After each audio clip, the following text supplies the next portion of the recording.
I'm always asked, why am I involved with the Iris Network? And I think there's many reasons, but I think a main reason stems from a significant influencer in my life from a long time ago as a child. A neighbor who moved in who happened to be blind, a young adult. He was kind of a curiosity because he was blind, and being an 11-year-old, that kind of heightened that curiosity, but we became pretty good friends. He arrived in the neighborhood in the spring, and I would, after school, periodically go up and see him, and he kind of taught me how to play chess, which was really an amazing thing, where he knew exactly where all the pieces were placed and all that, and for the most part he won every game. He would help me with my homework. One fond memory was, at that time I was struggling with math, and he taught me a trick. He would say, close your eyes and envision the numbers and link the numbers to something.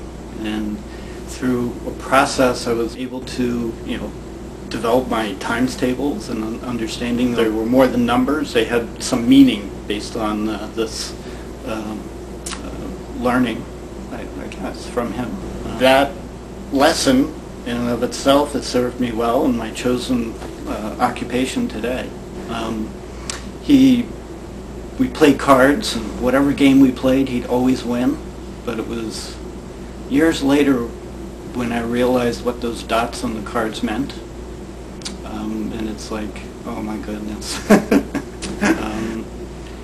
He loved to cook his own meals, but he was in the kitchen. He could never find anything, and I remember asking him, well, where do you want the things? And I moved everything around so that everything was within reach, where it was logical for him to find it. But being an 11-year-old, you're kind of naive to things. I recall that he never went outside. He asked me to walk down to the bus stop. So we did that a few times, and so in the fall, my first day of school, there he was at the bus stop to send me off, and there he was when I came home. And we'd run up, do the homework, play some cards, play some chess, have a little fun, and so that went on for a little while until around October. There was a week in which he didn't show up, and I came to find that due to his, I'm assuming, his feeling of depression and isolation, I lost a good friend. So why am I at the Iris Network? I firmly believe that if he and his parents knew of support services like that of the Iris Network, he would still be here today.